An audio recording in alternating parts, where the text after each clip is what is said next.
everyone. I'd like to thank you for tuning in to another edition of The Prescription. And I'm here today. I have a special guest, Miss Kimberly Michelle.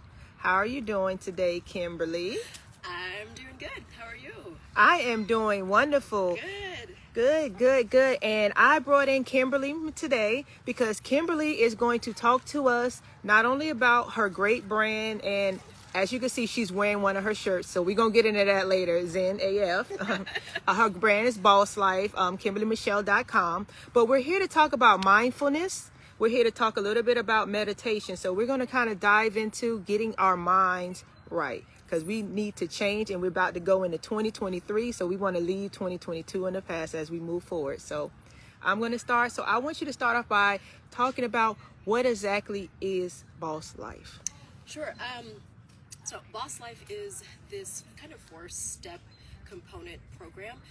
What it stands for, the acronym BOSS, I mean, we all want to be a boss, right? We all want to be in charge of the thing. And so what B.O.S.S Life is you are the thing. You are in charge of this.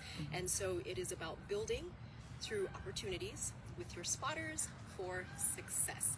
And it's all these different things that life gives you, these opportunities, right? That you have this ability to say, what am I going to do with this to get me from here to here? Then you've got your spotters, which is your tribe, your clan, your crew, your homegirls, your home, but whatever you call them, right? That's your spotters. If you're thinking about like when you lift weights, right? And you're going to do that heavy weight.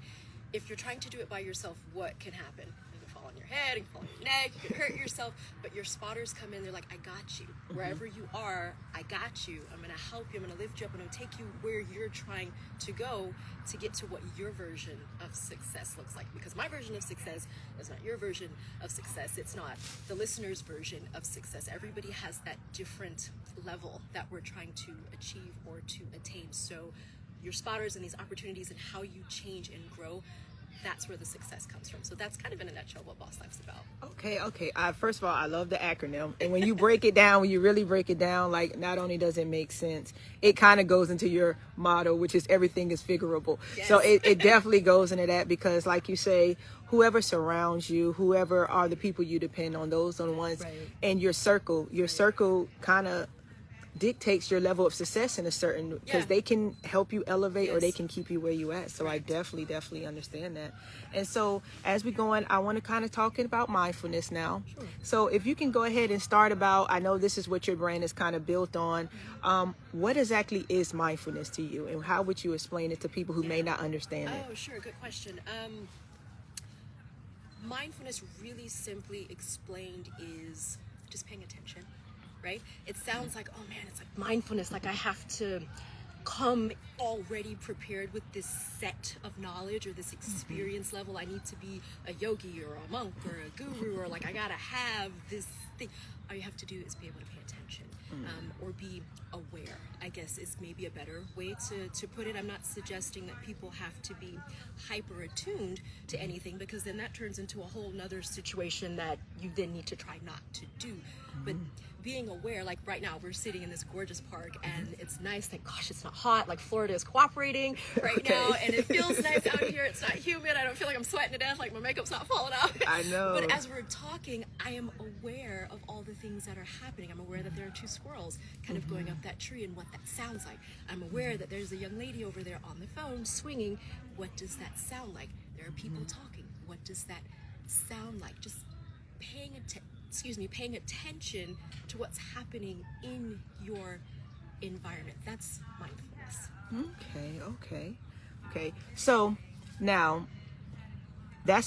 I guess you've done that a while. And so you've kind of gotten to a point where you're able to multitask. In a sense, that's multitasking. Sure. So for people who may not have that approach, or who have never really noticed, or they're more straightforward, how would you expect them, or how would you explain to them to begin to open up their mind or their perception to being aware of their surroundings and being aware of that place of mindfulness and being like present in the moment, but also understanding what's going on around you? I think you have to first want to do that, honestly. And I know that sounds like just utterly cliche, but it really is the truth of the matter. We are conditioned to tune out everything but this, right? Like this tunnel vision, this hyper focus. But like I tell people all the time, if you've ever gone to a museum or just anywhere that's really cool, look up. And they're like, well, why? That makes no sense. Some of the coolest stuff is literally right above you. And if you aren't willing to take that extra second or so to look up, or to look left, look right, look behind, look down, and see these other things, you're missing a lot. So I think, honestly, just wanting to notice the other little things that make stuff so special about life, those nuances, those little ticks, you gotta want to know that they're there. You just gotta want to know.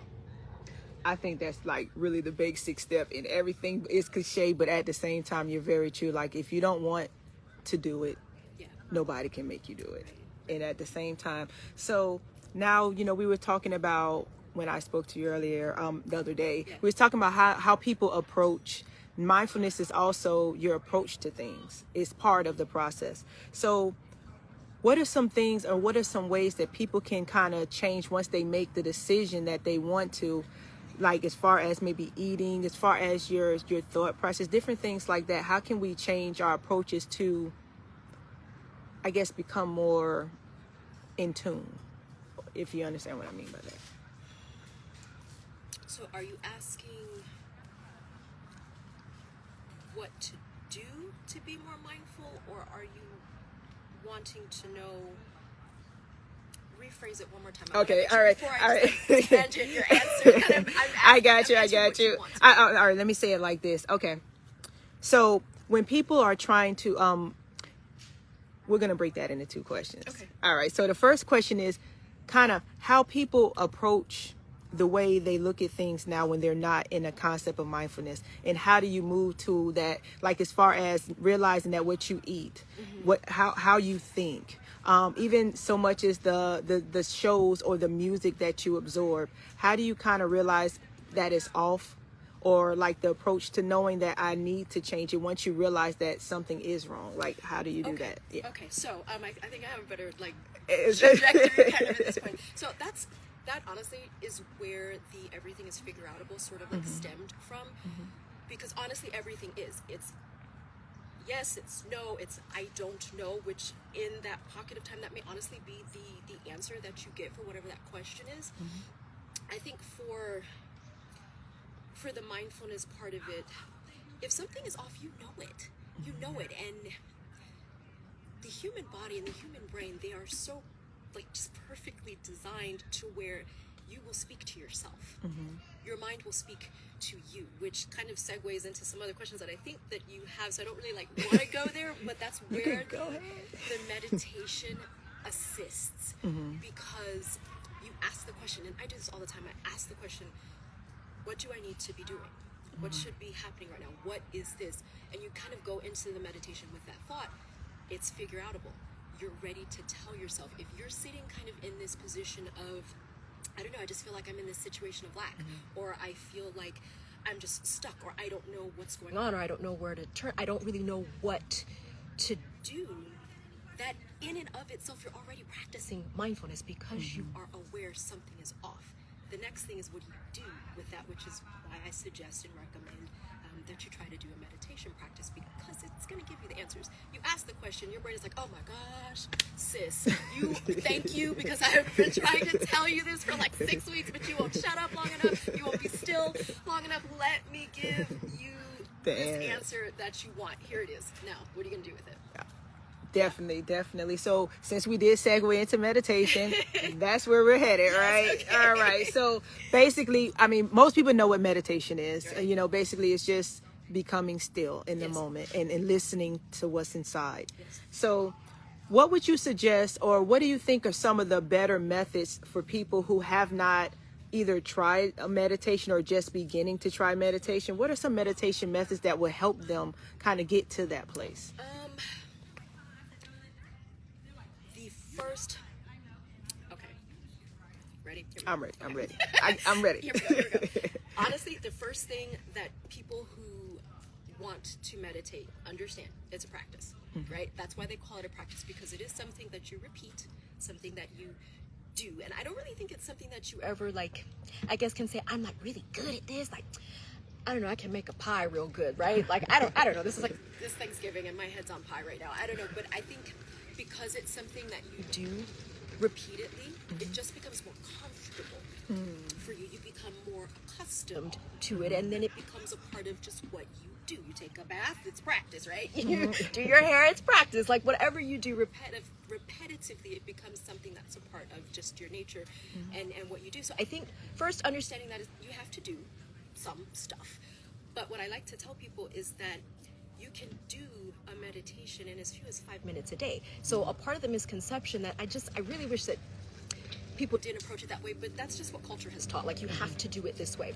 You can meditate on my website. There are so many different ways. You can meditate while walking. You can meditate with your eyes open. You can meditate sitting up. You can meditate laying down. Like, there are so many different ways that you can approach it.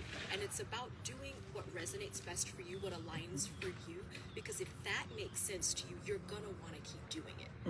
It's got to be what fits for you, because then you'll continue to do it. That's definitely true. Like, I know most people think, like, they think when you say meditation, they think of Buddha or something. They think like you got to sit with your legs crossed with your hands out. But no, meditation could be in so many different forms. And if that misconception really probably stops a lot of people, because honestly and truly, I've been meditating for a while. That position, the lotus, is uncomfortable. It does not work for me. And it doesn't work for most. that takes a lot. It takes a lot. So, you know, it can kind of make you, you know, shun away from it, but you just have to realize what works for you.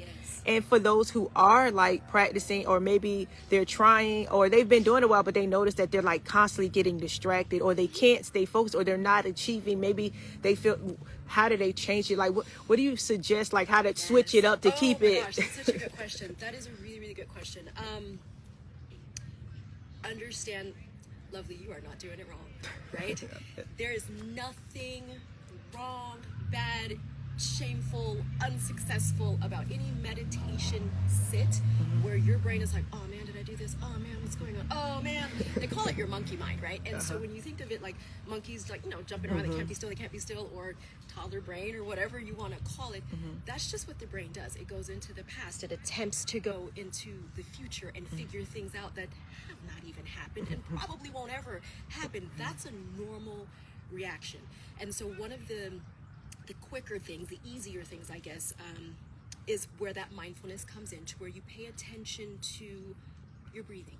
And you say, okay, so I'm thinking about something else right now. Let me just breathe in.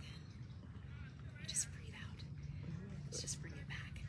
And that's okay, because it is perfectly normal for you to want to be in all these places. And people think, I can't stay focused, I'm doing it wrong. No, you're not. No, you're not. No, you're not. Yes, and I'm glad she really touched on that, to let you know, like, there are so many different ways. And just because sometimes your mind is working through things, and you have to realize that it's not so much that you're unfocused. Sometimes your mind needs to wander. Yes. Because you can focus too much, and it does need a break. It does. And so now, with that being said, I want to kind of go a little more into Boss Life itself and into your website, because, you know, you have your benefits of Boss Life, you know, build, learn, and change. Explain. Okay, so the building is where you get these different foundational ways to approach your life at this point. A lot of people, you know, you'll hear like, oh, mindset shift and mindset over this. Okay, but like, what is that? Exactly. Right? Like, what is that? It's one thing to have a tagline or a buzzword, but how do you do that? When you pay attention, when you're aware of what's happening, then that allows you to decide what to chop.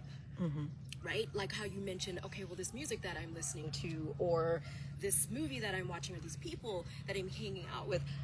When you are building, you want to use good materials, right? Or, I mean, what is this, like the straw house and the three little pigs and Huff and Puff, right? Like we're using stucco, or exactly, we're using brick. Like, what are we doing? Are we using like this moss, this straw? Like, what are we doing? And so when you have better foundational tools, right?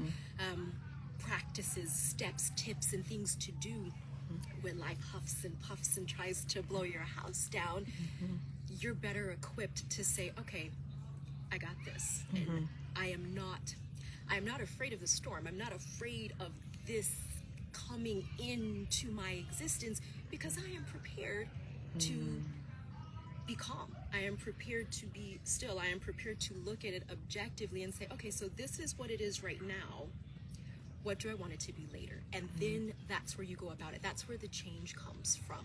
The learning. How do you use meditation? How do you use mindfulness? How do you, and I mean, there's just so many different things, and it's nuanced. And I know it sounds a little bit general right now, but how do you do these different things in your life to say, okay, life is not happening to me, right? And that's back to that like mindset shift. What does that mean? That means you tell your brain, okay, look, I understand what direction you're trying to go, but we're not doing that.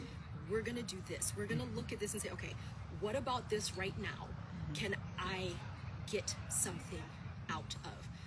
Perfect example. I went out of town. I had a conference, I had a speaking engagement, and my mother had to take my son to the doctor. This appointment, like we had made this appointment so many months in advance, and we had tried to get it changed, and it didn't, and we just couldn't get it changed. The flight got delayed. What is this, right? I didn't get upset. I didn't get mad. I said, this is for a reason, and I'll know eventually what it's for. I'll know what it's for when I know what it's for. She called me and she said, hi, we're at the doctor and they can't find the release form that says the non-parent can bring the child to the doctor. Can you talk to them and say, hi, yeah, I'm giving you permission. If I had been on that flight on time, if it had not been delayed, they could not have seen him. They didn't have availability until March next year, and he needed to go to this doctor's appointment. So life happens for you. That plane was delayed for a reason. And when you have these foundational tools that say, no, I'm going to pay attention and look at things from a different way, as opposed to I'm always being attacked, it's always against me. Why is this? Oh man, I can't ever catch a break. Maybe you caught a break. Maybe your break is in here. You just got to look and be like, oh wait, there it is. Right? So it is figure outable. You know what it's for when you know what it's for. Exactly. Yeah. I love all that. Like, that's one of the things I say, everything literally happens for a reason. And even in the bad or the good, if you find the lesson, there's positivity in everything, no matter whether it's bad or good. It's always a positive outlook that you're supposed to be learning from everything that happens. It's just how you look at it, like half empty, half full. It's all in how you look at that prism. Right, you got something to drink, man, chill out. Exactly. So even if it's a quarter, it's still something in there. It will give you a little swallow in your throat. It will part you. So, all right. So now we went through the bill, which is basically like the foundation. Basically, when contrary winds come, can you stand strong? Yes. And you went through the learning and realizing that what you see, what's around you, what's happening is not always bad, and what you need to. So now the last step is change, right? Yes. So can you explain a little bit about the change part? Is it's just what it says. And see, and here's the thing that and no matter how many times I sit in meditation, no matter how aware or what, I'm still a person, and I still have the same moments where I'm like, okay, this sucks. Right? Like I still get that, and that's okay. That's a part of the experience, right? That's normal. And if that's, where you are as a listener, and you're like, man, this and that, I am not good vibes today. Rock, paper, scissors, throat punch. Like, it's just the end of everything. That's okay. That's okay. That's just where you are in that moment. But the change is, where do you choose to align your thoughts? Where do you choose to align your actions? Because the definition of insanity is doing the same crazy thing and expecting it to be different. If you are stressed out and you don't do anything to fix that, what do you think is going to happen? If you want to be more focused or have more clarity, or you want to have this different peace of mind, or you want to just vibe differently, like you want to feel better, and you're not doing anything about that, why do you honestly expect that it's going to give you something else? You have to be willing to take the steps to change, even if it means this one little thing just in this 30-day period. And that's okay.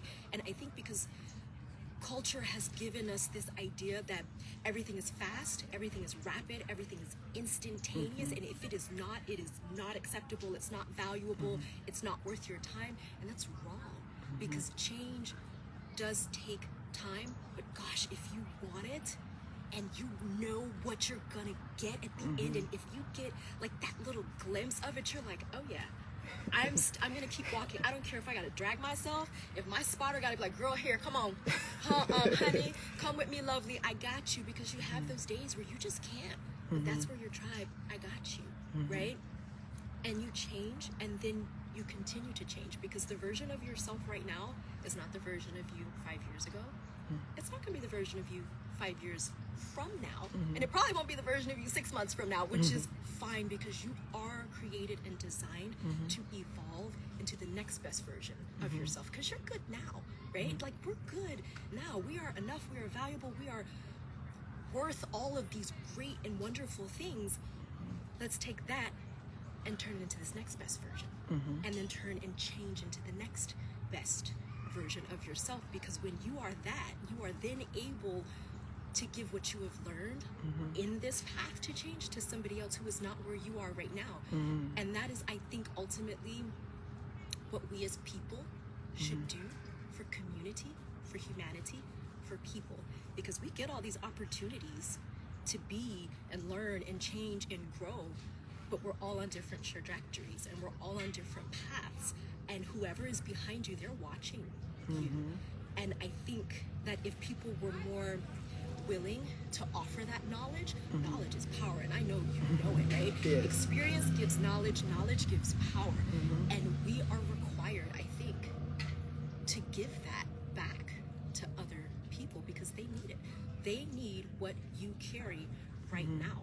So unpack a little bit of that and lift somebody else up in the process. That's just what I think. I don't think you could have said that any better. I really do. I promise. Like, I couldn't even, yes, we really are, like, everybody is one. The world is one. We're all one. We're all connected. And some of us, we're all given our talents. We're all given knowledge. We're all given information and wisdom and different things. And we are to spread it. We're not to keep it to ourselves or to a select few. We are to, because we want everybody. I know people don't think like that, but everybody is supposed to be elevating. Different levels, different trajectories, but we're all supposed to be bringing people up instead of trying to keep people down. And it's like what you said, and even like you say with change, it's very important. People don't, I meet people who literally don't like change. I'm like, how can you not like change? Like, the world changes every day. Like, this 3 seconds ago, was it? Change is painful.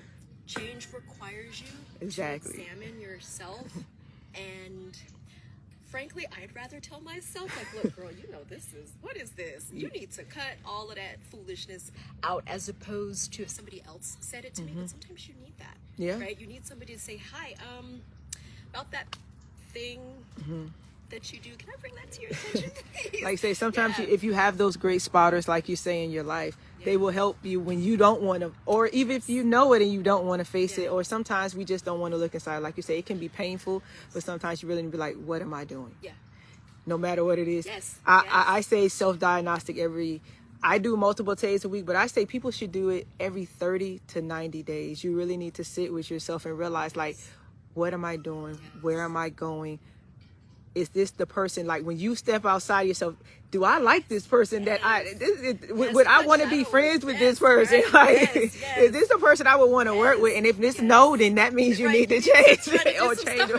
It's time to make this work. Be patient with yourself, because it didn't happen immediately, but like, it's not going to change immediately, but be patient with yourself as you attempt to try. All right. And so now the weather wants us to be finished because it's raining. So I'm going to wrap this up really quick so we don't get soaked out here. Basically, real quick about your merch. I see you wearing your Zen AF. I mean, she has stickers, she has cups, she has shirts. Her mom is over here. I don't know if she want to come over here. Her mom's got on the Heavily Meditated, which I love. Mom's like, no, I'm off camera. But, you know, real quick, give them your website, and we're going to wrap it up real quick so we don't get soaked out here. I would love to have you guys a part of my tribe. It's Kimberly-Michelle, MICHELE, thanks, Mom, .com. You can find all of my links there for my social, TikTok, Instagram, everything. So please come be a part of my tribe. I'd love to have you.